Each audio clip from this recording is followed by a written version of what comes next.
முதல் வருகையில இயேசுசாமி எப்படி வந்தாரு அப்படின்னு சொல்லி பார்த்தோம்னா, ஒரு ராஜாவாக வருகிறார்னு நம்ம நினைக்கலாம். ஏன்னா சகரியா தீர்க்கதரிசியின் புஸ்தகத்துல இதோ உன் ராஜா உன்னிடத்தில் வருகிறார்.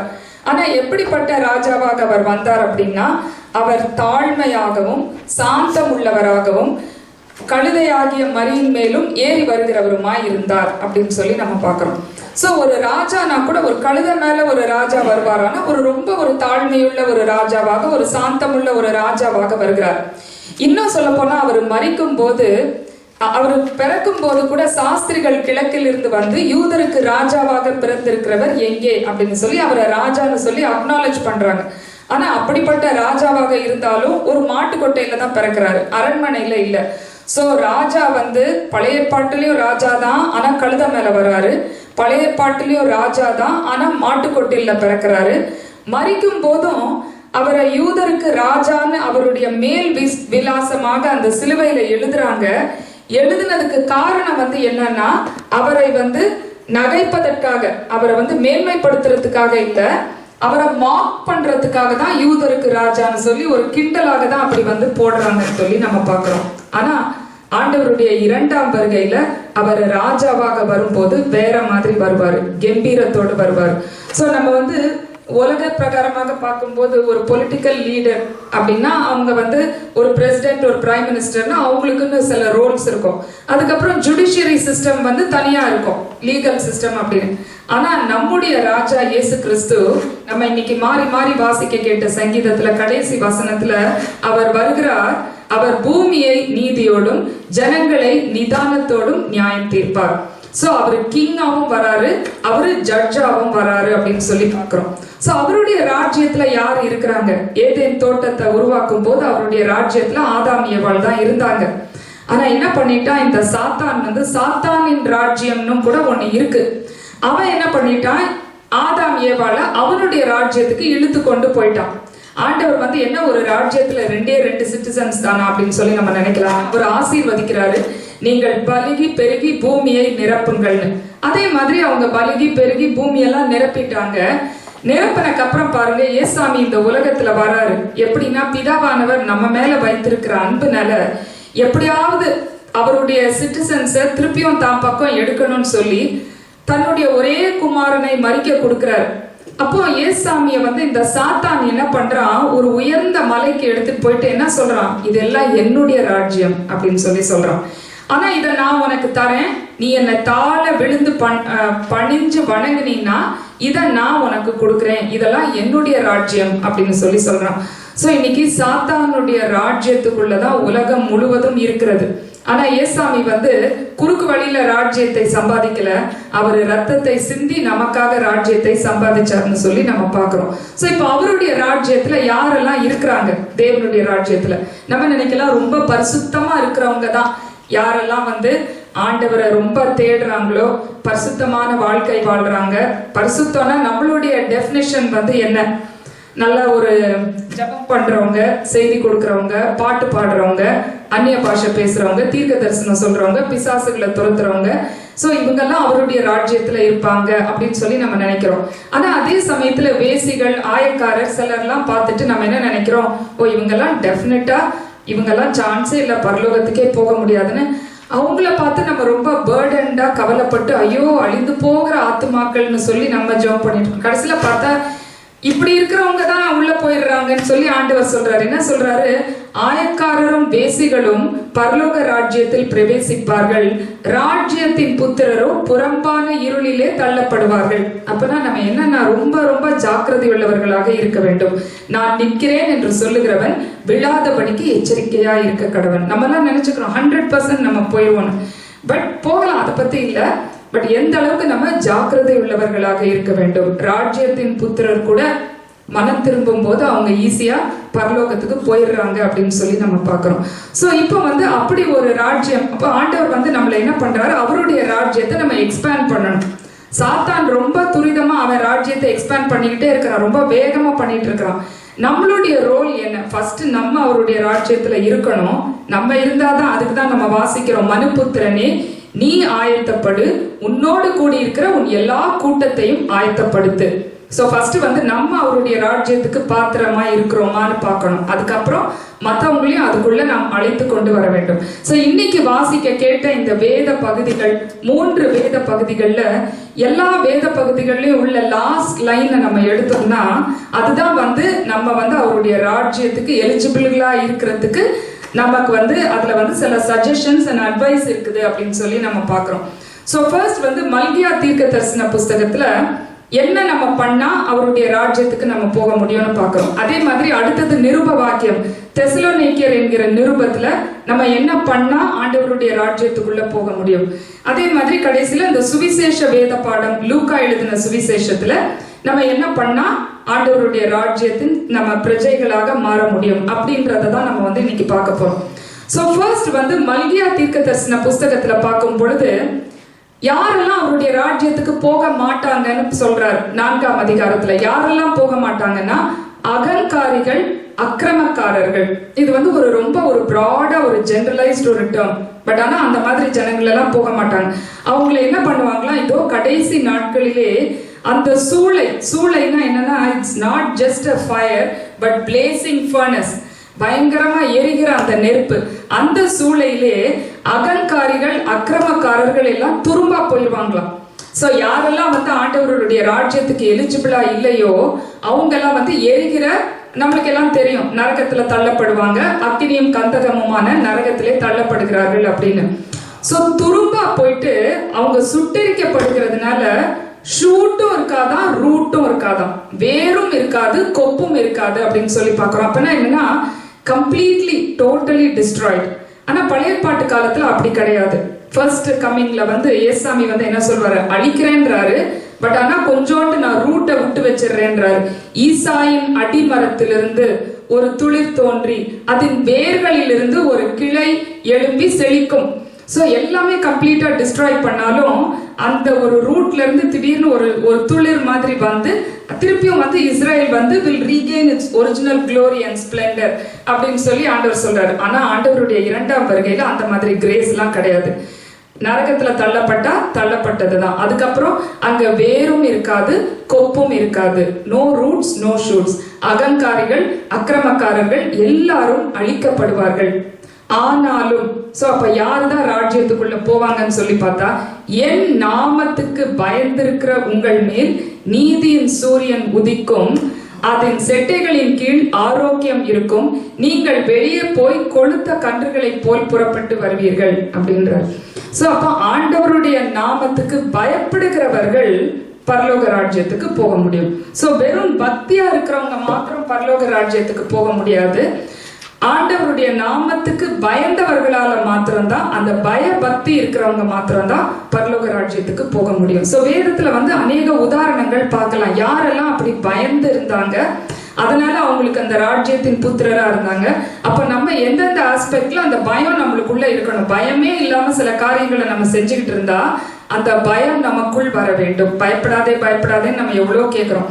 ஆனா எந்தெந்த காரியங்களுக்கு நம்ம பயப்படணுமோ அதுக்கு நம்ம சில சமயம் கொஞ்சம் கூட ஒரு பயமே இல்லாம இருக்கிறோம். அந்த பயம் இருந்தாதான் நம்ம பரலோக ராஜ்யத்துக்கு போக முடியும். தான் ஃபர்ஸ்ட் பாயிண்ட். சோ ஆபிரகாமுக்கு அந்த பயம் இருக்குது. என்ன பாருங்க, ஆண்டவர் வந்து உன் நேசகுமாரனும் உன் ஏக சுதனுமாகிய ஈசாக்கை நீ பலி செலுத்துன்னு சொல்றாரு. நம்மளுக்கு தெரியும் அந்த இன்சிடென்ட் எல்லாம். சோ ஆபிரகாம் என்ன பண்றா, கத்தியை எடுப்பதற்காக கையை நீட்டி கத்தியை எடுத்தான்னு சொல்லி பாக்குறோம். அப்ப வானத்திலிருந்து ஒரு சத்தம் உண்டாகி, ஆபிரகாமே பிள்ளையாண்டான் மேல் உன் கையை போடாதே, நீ உன் ஏக சுதன் என்றும் உன் நேச குமாரன் என்றும் பாராமல் அவனை எனக்கு நீ பலி செலுத்த வந்தபடியால் நீ தேவனுக்கு பயப்படுகிறாய் என்பதை இப்பொழுது அறிந்திருக்கிறேன்.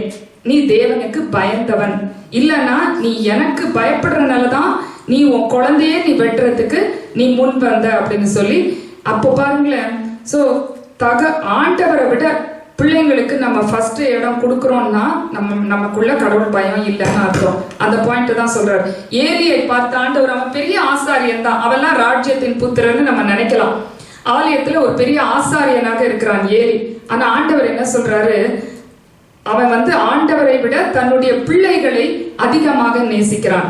அதனாலதான் ஆண்டவர் என்ன சொல்றாரு, ஏலியை பார்த்து, நீ என்னை பார்க்கிலும் உன் குமாரரை மதிப்பானேன் அப்படின்றார்.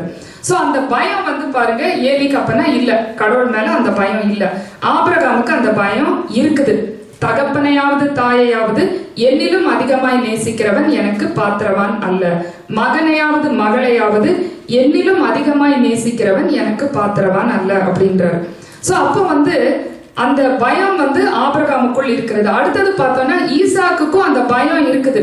அதனாலதான் யாக்கோபுக்கு ஒரு பிரச்சனை வரும்போது அவனுடைய மாமனார் லாபான் கிட்ட சொல்றான், என் தகப்பனாகிய ஈசாக்கின் பயபக்திக்குரியவர் என்னோடு கூட இராவிட்டால் நீர் என்னை நிர்மூலமாக்கி இருப்பீர். சோ ஈசாக்குக்கு கடவுள் பயம் இருந்தனாலதான் அவனுடைய பிள்ளைகளை ஆண்டவர் பாதுகாக்கிறார் அப்படின்னு சொல்லி நம்ம பார்க்கிறோம். அதே மாதிரி நம்ம புதிய ஏற்பாட்டுல நம்ம பார்க்கும்போது கொர்நேலியுவுக்கு அந்த பயம் இருக்குது. கொர்நேலியு பாருங்களேன், அவனுக்கு வந்து ஏசாமினா யாருன்னு தெரியாது, ஆனா ஒரு கடவுள் பயம் அவனுக்குள்ள இருக்கு. இந்த கொர்நேலியு வந்து அவன் தேவ பக்தி உள்ளவனும் தன் வீட்டார் அனைவரோடும் தேவனுக்கு பயந்து ஜனங்களுக்கு மிகுந்த தான தர்மங்களை செய்து எப்பொழுதும் ஜெபம் பண்ணி கொண்டிருந்தான். அப்ப பாருங்களேன், தன் வீட்டார் அனைவரோடும் தேவனுக்கு பயப்படுகிறான். அப்படிப்பட்ட ஒரு பயம் அவனுக்குள்ள இருக்கிறனாலதான் அவனும் ராஜ்யத்தின் புத்திரராக மாறுகிறான். ஆண்டவரே இறங்கி வந்து அவனுக்கு தரிசனம் கொடுக்கிறார். இப்போ வெறும் பக்தி மாத்திரம், எப்ப பார்த்தாலும் ப்ரே பண்ணிட்டு இருக்கிறான், ஜனங்களுக்கு தான தர்மங்களை கொடுக்கிறான், அது மாத்திரம் இருந்திருந்தா கடவுள் இறங்கி வந்திருக்க மாட்டாரு. அவன் பயம் இருக்குது அவனுக்குள்ள. வீட்டார் அனைவரோடும் ஒரு பயம் இருக்கிறது. ஆயக்காரன் பரிசேயன் பாருங்க, அந்த பரிசேயனுக்கு அந்த பயமே இல்லை, ஆனா ஆயக்காரனுக்கு பயம் இருக்கு. அதனாலதான் வெளிப்புறமா பார்த்தா பரிசேயன் தான் ராஜ்யத்தின் புத்திரர், ஆயக்காரன் வந்து பரலோகத்துக்கு போகவே முடியாது உலக பிரகாரமான ஸ்டாண்டர்ட்ஸ் வச்சு பார்த்தா. ஆனா அந்த பயம் இருந்தனால ஆயக்காரன் பரலோகத்துக்கு போயிடறான், பரிசேயன் நரகத்துக்கு போயிடறான். ஏன்னா பாருங்க, அந்த ஆயக்காரன் வானத்துக்கும் தன் கண்களை ஏறெடுக்க துணியாமல் அந்த அந்த பயம் அவனுக்கு இருக்கு. கடவுள் முன்னாடி தன்னை தாழ்த்தி அந்த ஒரு பய பக்தி அவனுக்குள் இருக்கிறதுன்னு சொல்லி பாக்குறோம். ஏசாமி பக்கத்துல 2 கள்ளர்களை சிலுவையில் அரைஞ்சாங்க. அதுல ஒருத்தன் பரலோக ராஜ்யத்துக்கு போயிடுறான், ராஜ்யத்தின் புத்திரராக மாறுகிறான். இன்னொருத்தன் வந்து நரகத்துக்கு போறான். ஏன் அப்படின்னு சொல்லி நம்ம பாக்குறோம்னா, அந்த ஒரு கள்ளன் இன்னொரு கள்ளனை பார்க்கிறான், நீ இத்தனை பெரிய ஆக்கினைக்குள்ளாக தீர்க்கப்பட்டிருந்தும் நீ தேவனுக்கு பயப்படாமல் இருக்கிறது எப்படி அப்படின்னு சொல்லி கேட்கிறான். கொஞ்சம் கூட பயம் இல்லையா அப்படின்னு இவன் கேட்கறான். அப்பனா இவனுக்கு எவ்வளவு பயம் இருந்திருக்கும் அவன். ஏன்னா அந்த கள்ளன் ஏசாமியை பார்த்து இகழுகிறான், நீ கிறிஸ்துவானால் உன்னை ரட்சித்துக்கொள், எங்களையும் ரட்சித்துக்கொள் அப்படின்னு சொல்லி அவரை இகழுகிறான். அப்பதான் இந்த கள்ளன் சொல்றான், கொஞ்சம் கூட பயம் இல்லையா, இவ்வளவு தப்பு பண்ணிட்டு நாமோ செய்த தவறுகளுக்கு நியாயப்படி தக்கபடி தண்டிக்கப்படுகிறோம், இவரோ தகாததொன்றும் செய்யவில்லையேன்னு சொல்லி அவ்வளவு ஒரு பயத்தோட ஆண்டவர்கிட்ட கேட்கிறான், உன்னுடைய ராஜ்யத்தில் வரும்போது அடியனை நினைத்தருளும்னா இன்றைக்கு நீ என்னுடனே கூட பரதேசில் இருப்பாய் அப்படின்னு சொல்லி சொல்றாரு. சோ அந்த பயம் நம்மளுக்குள்ள இல்லைன்னா பரலோக ராஜ்யத்துக்கு நம்ம போகவே முடியாது. எங்க இருந்தாலும் நம்ம என்ன பண்ணாலும் ஆண்டவர் கண்களுக்கு அடியில தான் நம்ம இருக்கிறோம் அப்படின்ற அந்த பயம் நமக்குள் இருக்க வேண்டும். அந்த அந்த பயத்தோடும் பக்தியோடும் இருக்கும்போது, அதனாலதான் மல்கியா தீர்க்கதரிசி சொல்றாரு, எல்லாரும் அந்த அந்த எரிகிற அக்கினி சூளையில எல்லாரும் மடிந்து போய்விடுவார்கள், துரும்பாய் போய்விடுவார்கள், அங்க வேரும் இருக்காது கொப்பும் இருக்காது, ஒன்னும் இல்லாம complete totally they will be destroyed. ஆனாலும் என் நாமத்துக்கு பயந்திருக்கிற உங்கள் மேல் நீதியின் சூரியன் உதிக்கும், அவர் செட்டைகளின் கீழ் ஆரோக்கியம் இருக்கும். சோ யாரெல்லாம் சுகவீனமாக பலவீனமாக நம்ம இருக்கிறோம்னா கூட நம்ம வந்து என்ன சொல்லலாம், இந்த மாதிரி நமக்கு பயந்திருக்கும் பொழுது நிச்சயமா ஆண்டவர் என்னென்ன சுகவீனத்தோடு பலவீனத்தோடு நம்ம வந்திருக்கிறோமோ ஆண்டவர் வந்து உடைய செட்டைகளின் கீழ் ஆரோக்கியம் இருக்கும்னு சொல்லி அந்த விசுவாசத்தோடு நாம் முன் செல்ல முடியும். சோ அடுத்தது நம்ம பார்க்கும்போது தெசலோனிக்கேயர் புஸ்தகத்துல பவுல் அப்போஸ்தலர் அந்த தெசலோனிக்கேயர் திருச்சபை மக்களுக்கு ஒரு சில அறிவுரைகளை, ஒரு சில காரியங்களை சொல்றார். அதுலயும் லாஸ்ட் லைன் என்ன சொல்லி முடிக்கிறார்னா, ஆகையால் நன்மை செய்கிறதில் சோர்ந்து போகாதிருங்கள். சோ அதுல வந்து அப்படி ஒரு வசனம் வருது.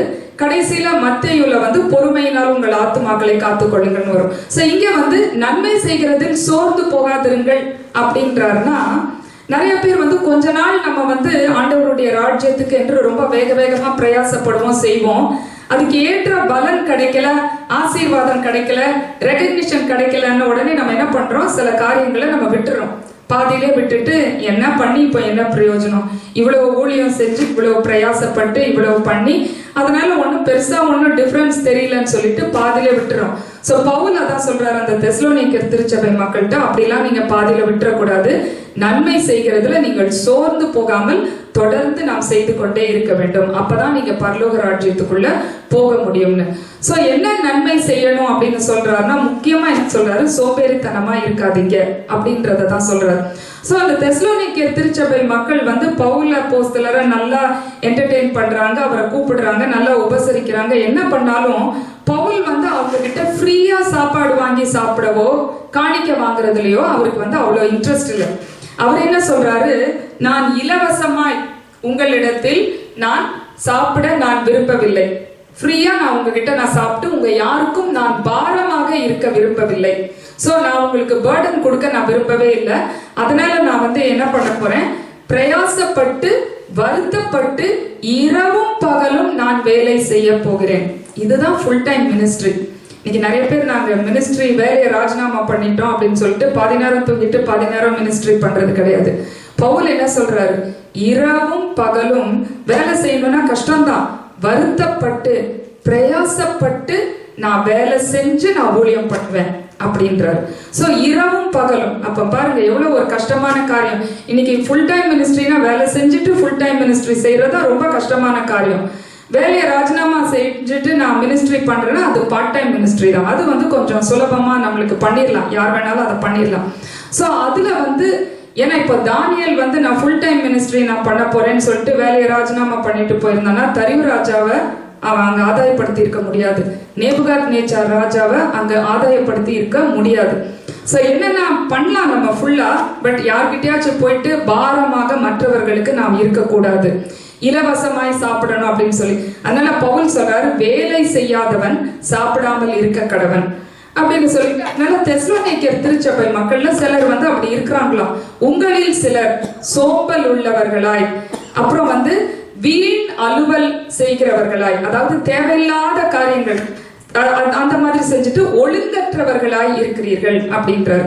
சோ அப்பனா என்னன்னா வேலை இல்லாம இருக்கிறாங்கன்னா, idle mind is a devil's workshopனு, வேலையே இல்ல ஒண்ணுமே பண்றதுக்கு இல்லைன்னா ஒழுங்கில்லாத காரியங்களுக்குள் ஈடுபடுகிற சூழ்நிலைகள் வருகிறது. அதனால நீங்கள் எல்லாரும் அமைதலோடே வேலை செய்து நீங்கள் ஒருவருக்கும் பாரமாயிராமல் இருக்க வேண்டும் அப்படின்னு சொல்லிட்டு தான் நீங்கள் நன்மை செய்கிறதில் சோர்ந்து போகாதிருங்கள். சோ வேலையும் செஞ்சுட்டு ஊழியமும் செய்யணும்னா அது ஒரு கஷ்டமான ஒரு காரியம்தான். ஆனா அதுல நீங்கள் சோர்ந்து போகாமல் தொடர்ந்து நீங்கள் செய்ய வேண்டும். ஏசாமி இந்த உலகத்துல இருக்கும் பொழுது நன்மை செய்கிறவராக சுற்றி திரிந்தார் அப்படின்னு சொல்லி பாக்குறோம். நம்ம வேதத்துல வாசிக்கிறோம், உனக்கு நன்மை செய்ய திராணி இருக்கும் போது அதை செய்ய தக்கவர்களுக்கு செய்யாமல் இராது. இன்னைக்கு நிறைய பேர் வந்து நீங்க கஷ்டப்பட்டு உழைக்கிறீங்க, வருத்தப்பட்டு நல்லா சம்பாதிக்கிறீங்க, நீ அவ்வளவு வச்சிருக்கிறேன் நீ எனக்கு கொடு அப்படின்னு சொல்லி சோம்பலா ஒண்ணுமே வேலை செய்ய மாட்டாங்க. நீ எனக்கு அதுல கொடு அப்படின்னு சொல்லி கேட்பாங்க. நீ கொடுக்கலன்னா கடவுள் உன்னை தண்டிப்பாருன்னுவாங்க. நீ வச்சுக்கிட்டு நீ கொடுக்காம இருந்தீன்னா, நீ கொடுத்தீனா இன்னும் வேற மாதிரி கூட சொல்லலாம், நீ கொடுத்தீனா தான் கடவுள் உன்னை ஆசீர்வதிப்பாருன்னு. ஓ நம்ம கொடுக்கணும் போல அப்படின்னு சொல்லி நினைக்கிறோம். ஆண்டவர் என்ன சொல்றாரு, செய்ய தக்கவர்களுக்கு தான் செய்யணும். சும்மா எல்லாருக்கும் நீ அப்படியே கேட்ட உடனே எடுத்து எடுத்து எல்லாருக்கும் ஃபர்ஸ்ட் உனக்கு திராணி இருக்கணும் கொடுக்கறதுக்கு, அதுக்கப்புறம் அதை செய்ய தக்கவர்களுக்கு நீ செய்ய வேண்டும். வேதத்துல சிலர் வந்து செய்ய தக்கவர்களுக்கு செய்யாம இருந்தாங்க, அதனாலதான் அவங்களுக்கு தண்டனை கிடைச்சது, சும்மா கிடையாது. ஐஸ்வர்யவான் லாசரு கதையில இந்த ஐஸ்வர்யவானுக்கு திராணி இருக்குது, ஆனா அந்த செய்ய தக்கவன் யாரு, லாசரு. பருக்களால் நிரப்பப்பட்டிருக்கிறான், அவனால எதுவுமே செய்ய முடியாது. அவனுக்கு நீ ஏன் செய்யல, அதுதான் ஆண்டவருடைய கொஸ்டின். அதே மாதிரி அந்த ஐஸ்வர்யமான வாலிபன் ஆண்டவர் சொல்றாரு, உன்னை சொத்துக்களை எல்லாம் விற்று ஏழைகளுக்கு கொடு, தரித்திரருக்கு கொடு. உண்மையிலே கஷ்டப்படுறவங்களுக்கு தான் ஆண்டவர் மீன் பண்றாரு. அதை செய்யாம இருந்தீனா அப்போ ஆண்டவருடைய ராஜ்யத்துக்குள் நீ பிரவேசிக்க முடியாது, நித்திய ஜீவன் அவனுக்கு கிடைக்கல அந்த ஐஸ்வர்யமான வாலிபனுக்கு. அதே மாதிரி இந்த ஐஸ்வர்யவான் லாசரு கதையில இந்த ஐஸ்வர்யவானும் பரலோக ராஜ்யத்துக்கு போக முடியல, அவன் பாதாளத்தில் வேதனைப்பட்டு கொண்டிருக்கிறான் அப்படின்னு சொல்லி நம்ம பாக்குறோம். சோ அப்போ நன்மை செய்கிறதில் சோர்ந்து போகாதிருங்கள் அப்படின்னா நம்மளால முடியும் போது நம்ம செஞ்சுதான் ஆகணும். என்ன நன்மைகள், நன்மைனா என்ன அப்படின்னு சொல்லி நம்ம கேட்கலாம்.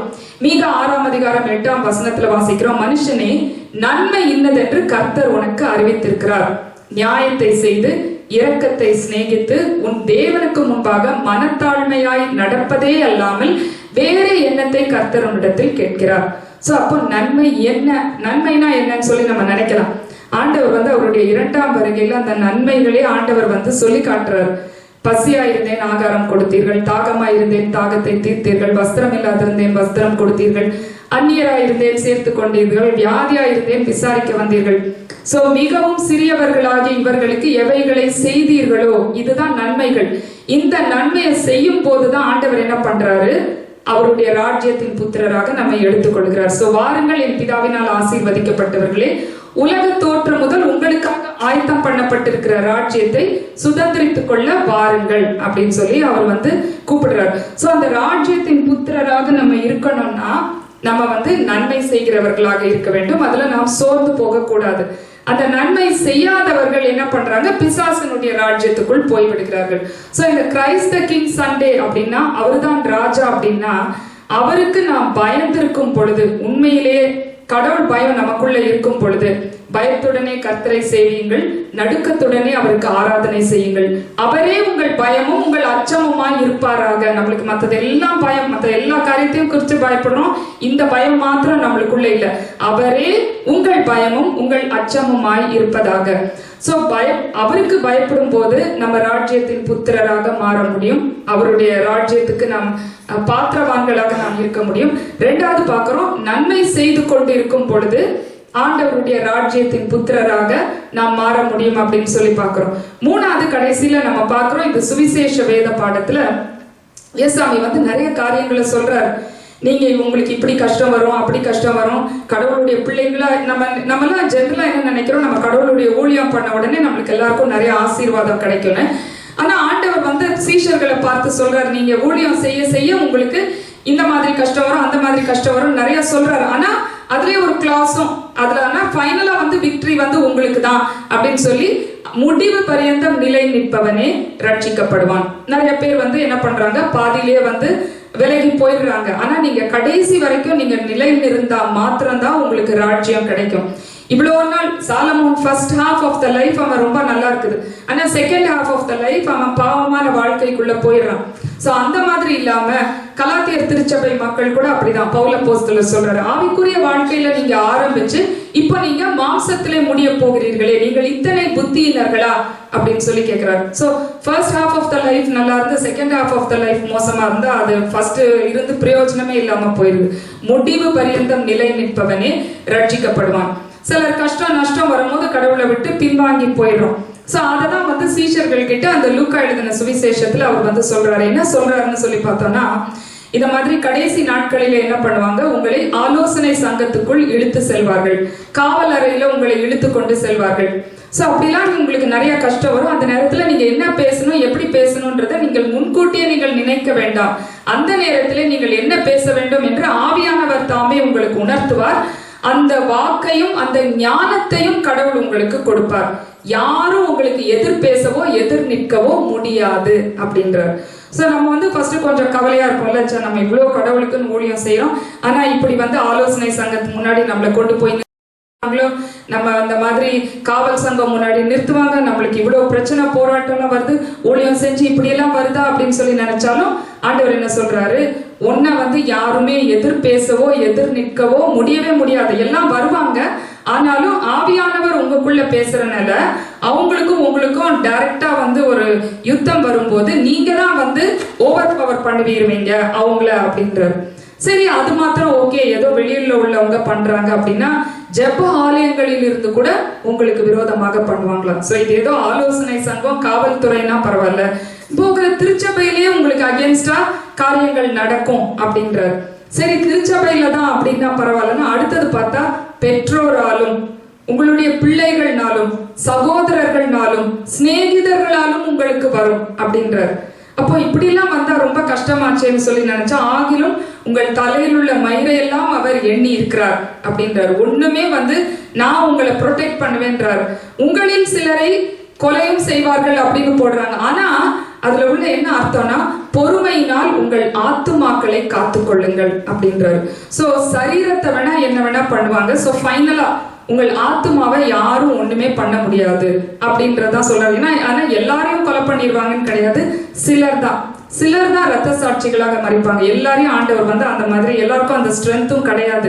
அப்படி இருக்கிற ஒரு சிலர் தான் நம்ம வேதத்துல பாக்குறோம். அந்த கல்லால் அடிபடுகிறார்கள், வாளால் வெட்டுண்டார்கள் அப்படின்ட்டுலாம் பாக்குறோம். ஒரு சிலர் தான். ஆனா பொறுமையினால் உங்கள் ஆத்துமாக்களை காத்துக் கொள்ளுங்கள். சோ அந்த நீடிய பொறுமை, கடைசி வரைக்கும் பொறுமையோடு இருந்து முடிவு பரியந்தம் நிலை நிற்பவனே ரட்சிக்கப்படுவான் அப்படின்னு சொல்லி பாக்குறோம். சோ ஆண்டவர் வந்து பாருங்க, ஒரு வசனம் இருக்கு, தயையுள்ளவருக்கு அவர் தயையுள்ளவராகவும் புனிதருக்கு அவர் புனிதராகவும் இருக்கிறார் அப்படின்னு. சோ அப்போ இதுல வந்து ஒரு எக்ஸாம்பிள் என்னன்னா, முடிவு பரியந்தம் நிலை நிற்கிறதுக்கு ஒரு எக்ஸாம்பிள் என்னன்னா, நம்ம ரூத்தையும் ஓர்பாலையும் எடுத்துக்கலாம்.